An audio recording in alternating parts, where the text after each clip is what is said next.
மாதம் 5 லட்சம் சம்பளம் என்று கேட்டதும் பவானி ஒரு பக்கம் சந்தோஷப்பட்டாலும் சர்வா என்ன வேலை கொடுக்கப் போகிறான் என்று கொஞ்சம் பதட்டமாக இருந்தான். நீண்ட நேரத்துக்கு பிறகு சர்வா, நீ என்ன வேலை பண்ணணும்னா ஒரு கன்னை எடுத்து உன்னோட தலையில வச்சு உன்னை சுட்டுக்கணும் என்றான். அதை கேட்டு பவானியின் இதய துடிப்பு ஒரு கணம் அப்படியே நின்றது. அவன் முக பாவனையை பார்க்கும்போது அவனுக்கு ஹார்ட் அட்டாக்கே வந்தது போல் இருந்தது. அவன் மெதுவாக, பாஸ், என்ன பாஸ் சொல்றீங்க, ஏ என்று கேட்டான். ஏன்னா நீ என்னோட ரூல்ஸை மீறிட்ட, அதுக்கு உனக்கு தண்டனை கொடுக்கணும் இல்ல என்றான். பாஸ் ப்ளீஸ் பாஸ், நான் பண்ணது எவ்வளவு பெரிய தப்புன்னு எனக்கு தெரியும். ஆனா அதுக்கு போய் மரண தண்டனையா? நான் இனிமே ஒரு வார்த்தை கூட உங்களை மீறி பேச மாட்டேன் பாஸ். இதை தவிர நீங்க என்ன சொன்னாலும் நான் பண்றேன் பாஸ், என்ன மன்னிச்சு விட்டுருங்க என்று தடுமாறி கெஞ்ச ஆரம்பித்தான். டேய், நீதானே சொன்ன நான் என்ன சொன்னாலும் செய்வேன்னு, அதான் நான் சொல்லிட்டேன்ல, கன்னை எடுத்து உன்னை சுட்டுக்கோ. உனக்கு வேணும்னா சொல்லு, உன்னோட ஃபேமிலிக்கு உன்னோட 1 வருஷ சம்பளம் மொத்தம் 60 லட்சத்தை இப்பவே கொடுத்துறேன் என்றான் சர்வா. அதை சொல்லிவிட்டு சர்வா முன்னால் பார்க்கும்போது சிக்னல் பச்சை நிறமாக மாறியது. அதை பார்த்த சர்வா அவன் காரை முன்னோக்கி ஓட்டத் தொடங்கினான். ஆனால் பவானி அவனிடத்தில் மரத்துப் போய் அமர்ந்திருந்தான். இவ்வளவு சீக்கிரம் தன் மரணம் வரும் என்று அவன் கனவிலும் நினைத்ததில்லை. சர்வா அவன் வெளிரிய முகத்தை கவனித்து அவனை பார்த்து சிரித்துக்கொண்டே, சரி கவலைப்படாத, உன்னை நான் இவ்வளவு சீக்கிரம் கொல்ல மாட்டேன் என்றான். அதை கேட்ட பவானி சர்வாவை பார்த்து அதிர்ச்சி அடைந்தான். அவன் முகத்தில் இன்னும் பல கேள்விகள் இருந்தன. சர்வா மேலும், டேய், நான் உன்னை கொல்ல மாட்டேன், ஓகேவா? இவ்வளோ சின்ன விஷயத்துக்கு போய் ஏன் இவ்வளோ ஃபீல் பண்ற என்றான். அதை கேட்ட பிறகு பவானியின் முகபாவங்கள் பயத்திலிருந்து குழப்பமாக மாறி, பாஸ், எனக்கு எதுவுமே புரியல, நீங்க என்ன கொல்ல போறது இல்லையா என்று கேட்டான். சர்வா சிரித்துக்கொண்டே, ரொம்ப கஷ்டண்டா, இந்த சின்ன ஜோக் கூட உனக்கு புரியலையா? ரொம்ப ஃபீல் பண்ணாத, நான் உன்னை கொல்ல மாட்டேன், சும்மா விளையாட்டுக்கு சொன்னேன். ஆனா உனக்கு யார் இந்த ஐடியா கொடுத்தது, இல்ல யார் உன்னை அந்த மாதிரி பண்ண சொன்னதுன்னு சொல்லு. யாரு, விக்டரா சொன்னா என்று கேட்டான். அதற்கு பவானி பெருமூச்சை விட்டு, ஆமாம் பாஸ், அவ இல்லாம வேற யார் இந்த மாதிரி ஐடியாலாம் கொடுப்பாங்க என்றான். சர்வா யோசித்துவிட்டு, இங்க பாரு, எனக்கு துப்பாக்கி சுட தெரியல, அதுக்கு எனக்கு ட்ரைனிங் வேணும், அப்புறம் நான் டெய்லி ஜிம்முக்கு போகணும், இது ரெண்டுக்கும் நீ எனக்கு ட்ரெயினரா இருப்பியா என்று கேட்டான். அதற்கு பவானி உடனே தலையை ஆட்டி, பாஸ், அதையெல்லாம் எனக்கே கொஞ்சம் கொஞ்சமா தான் தெரியும், அப்படி இருக்கும்போது நான் எப்படி உங்களை ட்ரெயின் பண்ண முடியும் என்று கேட்டான். உன்னை நல்லா பார்த்ததுக்கு அப்புறம்தான் நான் உனக்கு இந்த வேலையை கொடுக்கறேன். இந்த வேலையை ஆக்செப்ட் பண்றதும் ரிஜெக்ட் பண்றதும் உன்னோட கையில தான் இருக்குது. அதனால நீ என்ன பண்ண போறேன்னு உன்னோட முடிவை சொல்லு என்றான்.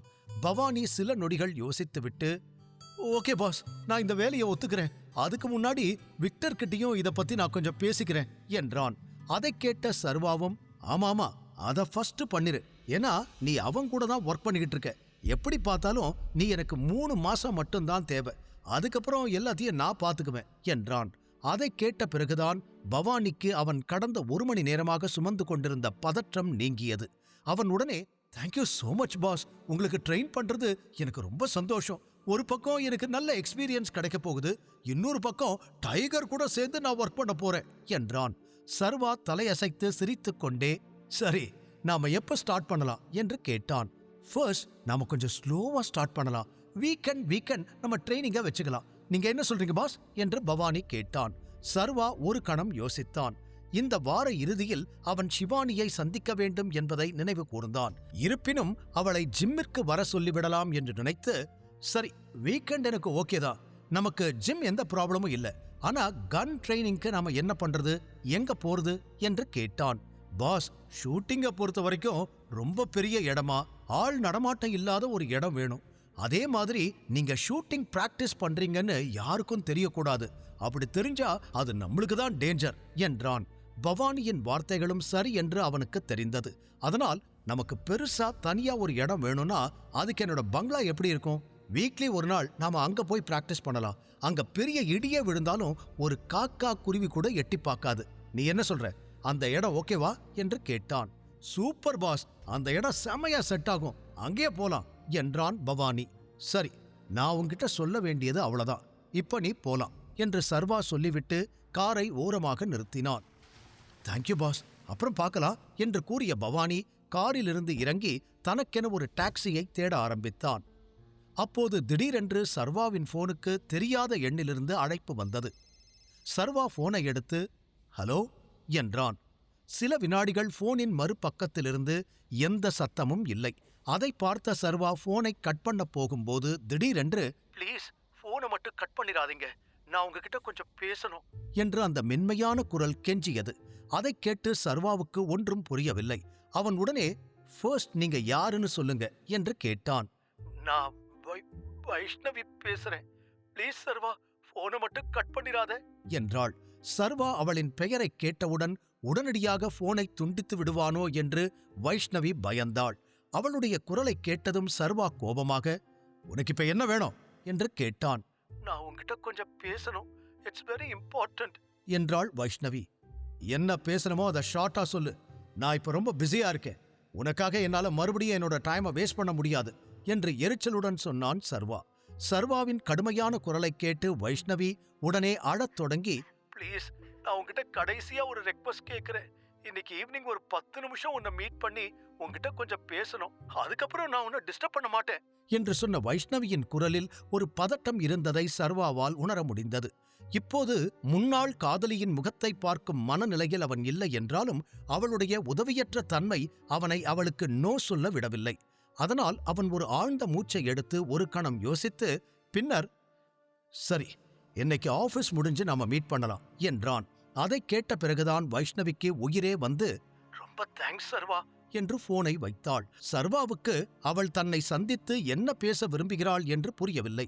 ஒருவேளை அவளுக்கு பணம் தேவைப்படுமோ என்றும் அல்லது இப்போது ஏதாவது வேலை தேடிக் கொண்டிருப்பாளோ என்றும் அவன் நினைத்தான். வைஷ்ணவியை பற்றி யோசித்துக் கொண்டே சர்வா ஏகே கார்ப்பரேஷனை அடைந்தான். அங்கு ஏற்கனவே இந்து அவனுக்காக காத்திருந்தாள்.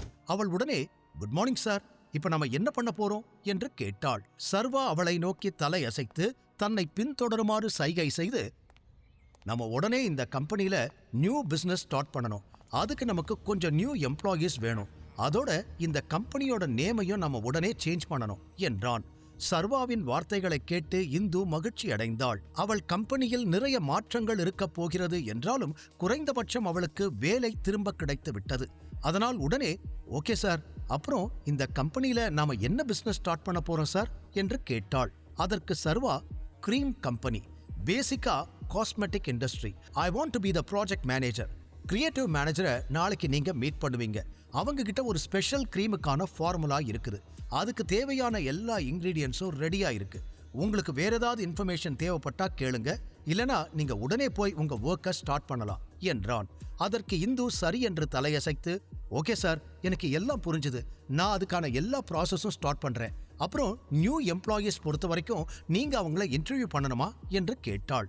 இல்ல அதெல்லாம் நீங்களே பாத்துக்கோங்க, நான் வேற ஒர்க்ல பிஸியா இருப்பேன் என்றான் சர்வா. ஓகே சார் என்று இந்து சொல்லிவிட்டு அப்புறம் நமக்கு நியூ திங்ஸ் கொஞ்சம் தேவைப்படும், அப்புறம் சில ஓல்ட் திங்ஸை ரீப்ளேஸ் பண்ண வேண்டியிருக்கும், அதுவும் இல்லாம நாம இந்த கம்பெனியோட டோட்டல் பிசினஸை சேஞ்ச் பண்ண போறோம், அதனால கம்பெனியோட காஸ்ட் கொஞ்சம் அதிகமாகலாம் என்றாள். அதை கேட்ட சர்வா அவளை பார்த்து அதுல எந்த பிரச்சனையும் இல்லை, ஃபர்ஸ்ட் உங்களுக்கு என்ன தேவையோ அதுக்கு ஒரு லிஸ்ட் எடுத்து அதோட எஸ்டிமேட் அமௌண்ட் என்ன வரும்னு கால்குலேட் பண்ணிட்டு எனக்கு அனுப்புங்க, அது என்ன அமௌண்டா இருந்தாலும் நான் உங்களுக்கு கொடுக்கறேன், ஆனா ப்ரொடக்ஷன் மட்டும் டிலே ஆக கூடாது என்றான். இந்து அதற்கு சரி என்று தலையசைத்தாள். சர்வா மேலும் அப்புறம் இந்த ஒர்க்குக்கெல்லாம் நான் ஏற்கனவே ஒருத்தரை செலக்ட் பண்ணிட்டேன், அவரு நாளைக்கு மார்னிங் வந்து ஜாயின் பண்ணிக்குவாரு, அப்புறம் நான் உங்களுக்கு ஒரு லிஸ்ட் கொடுக்கறேன், நீங்க அதை ஃபாலோ பண்ணிக்கோங்க என்றான். இந்து உடனே okay sir, I will check that list என்றாள். அப்போது சர்வாவின் போன் ரிங் அடித்தது. அவன் போனை எடுத்து பார்த்தபோது அது மாயாவிடம் வந்த அழைப்பு. சர்வா இந்துவை பார்த்து எக்ஸ்கியூஸ் மீ என்று சொல்லிவிட்டு போனை எடுத்து ஹலோ என்றான். மாயா உடனே ஹலோ சார், நீங்க இப்ப எங்க இருக்கீங்க, இன்னைக்கு உங்களுக்கு நிறைய அப்பாயின்மெண்ட்ஸ் இருக்குது சார், ஆனா அதெல்லாம் கேன்சல் ஆகிற மாதிரி இருக்குது, நீங்க உடனே ஆபீஸ்க்கு வாங்க என்றாள். சர்வா அதற்கு நான் இப்பவே ஆபீஸ்க்கு வரேன் என்று சொல்லிவிட்டு போனை கட் செய்து இந்துவிடம் ஓகே, நான் உங்களுக்கு சொல்ல வேண்டியதையெல்லாம் சொல்லிட்டேன், ஃபைனலா ஆகாஷ் அண்ட் ஏகே கார்ப்பரேஷனோட நேம் இதுக்கப்புறம் இந்த ஆபீஸ் ஹிஸ்டரியிலேயே இருக்கக்கூடாது என்றான்.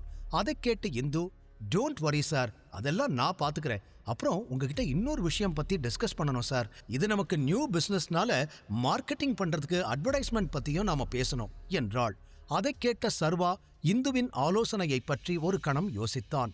பின்னர் தனது சொந்த கம்பெனியை நினைவு கூர்ந்து, அது பண்ணிக்கலாம். நான் எவ்வளோ சீக்கிரம் முடியுமோ அவ்வளோ சீக்கிரம் உங்களுக்கு புரோட்டான் பப்ளிஷர்ஸ் கூட மீட்டிங் அரேஞ்ச் பண்றேன் என்றான். சர்வாவின் வார்த்தைகளைக் கேட்டு இந்துவின் கண்கள் விரிந்தன. அவள் உடனே, சார், புரோட்டான் அது நம்ம பட்ஜெட்டை விட ரொம்ப ரொம்ப அதிகமாயிரும் என்றாள். அதற்கு சர்வா, பட்ஜெட்டை பத்தியெல்லாம் ஒன்னும் யோசிக்காதீங்க, எந்த ஒர்க்லயும் எந்த காம்ப்ரமைஸும் இல்லாம பாத்துக்கங்க என்று புன்னகையுடன் சொல்லிவிட்டு சர்வா அங்கிருந்து வெளியேறினான். அவன் செல்வதை பார்த்து சர்வாவிடம் எவ்வளவு பணம் இருக்க முடியும் என்று இந்து யோசித்துக் கொண்டிருந்தாள். புரோட்டான் பப்ளிஷர்ஸ் இந்தியாவின் மிகவும் விலை உயர்ந்த விளம்பர நிறுவனங்களில் ஒன்றாகும். மேலும் அவர்கள் பெரும்பாலும் பெரிய நிறுவனங்களோடு மட்டுமே டீல் செய்வார்கள் என்பது அவளுக்கு தெரியும். ஒரு புதிய நிறுவனத்திற்கு விளம்பரம் செய்ய இவ்வளவு பணம் செலவிடுவது சர்வாவுக்கு சுமையாக இருக்கும் என்று இந்து பயந்தாள். அடுத்த 1/4 மணி நேரத்தில் சர்வா இமேஜிங் செக்யூரிட்டிஸ் ஆபீஸுக்குள் நுழைந்தான். மாயா அவனை நோக்கி ஓடி வந்து, குட் மார்னிங் சார், உங்களுக்காக நாங்க எல்லாம் ரொம்ப நேரம் வெயிட் பண்ணிக்கிட்டு இருக்கோம் சார். சம்டைம்ஸ் நீங்க ஆபீஸ்க்கு வரமாட்டீங்களோன்னு தோணுது என்றாள். அதை கேட்ட சர்வா, நான் ஏன் என்னோட ஆபீஸ்க்கு வராம இருக்க போறேன்? என்னோட ஜாபை லூஸ் பண்ண நான் விரும்பல என்று சிரித்துக்கொண்டே சொன்னான். ஆனால் மாயா கொஞ்சம் சீரியஸாக, சார், குயின்சி மேடமும் இதேதான் சொன்னாங்க என்றாள். அதை கேட்ட சர்வா புருவங்களை உயர்த்தி லிப்டில் நுழைந்தபோது, குயின்சி மேடம் என்ன சொன்னாங்க என்று கேட்டான். மாயாவும் அவனை பின்தொடர்ந்து லிப்டுக்குள் வந்து ஒரே மூச்சில் முழு கதையையும் சொன்னாள். குயின்சி மேடம் இன்னைக்கு மார்னிங் உங்களை தேடி ஆஃபீஸ்க்கு வந்தாங்க. நீங்க இங்க இல்லைன்னு தெரிஞ்சு இனி நியூ மேனேஜர் ஆஃபீஸ்க்கு வருவார்னு சொல்லிட்டு போனாங்க சார் என்றாள். மாயாவின் வார்த்தைகளை கேட்ட சர்வாவுக்கு இதன் காரணமாகவே குயின்சி அதிகாலையில் தனக்கு போன் செய்ததை உடனடியாக நினைவு கூர்ந்தான். சர்வாவுக்கு எதிராக டைகரிடம் ஏதாவது சொல்ல வேண்டும் என்பதற்காக அவள் இன்று மீண்டும் இமேஜிங் செக்யூரிட்டிஸ் ஆபீஸுக்கு வந்திருக்க வேண்டும். இன்றும் சர்வா அலுவலகத்திற்கு வராததால் அவனை வேலையிலிருந்து தூக்க அவளுக்கு ஒரு வாய்ப்பு கிடைத்தது. குயின்சியின் இந்த செயலுக்கு பிறகு சர்வா என்ன செய்யப் போகிறான்? குயின்சியிடம் தான் டைகர் என்று இப்போது அவன் சொல்ல வேண்டுமா? வைஷ்ணவியின் சூழ்ச்சி வலையில் சர்வா சிக்குவானா? முழு கதையையும் கேட்டு மகிழ பாக்கெட் FM ஏப்பை டவுன்லோட் செய்யுங்கள். லிங்க் டிஸ்கிரிப்ஷனில் கொடுக்கப்பட்டுள்ளது.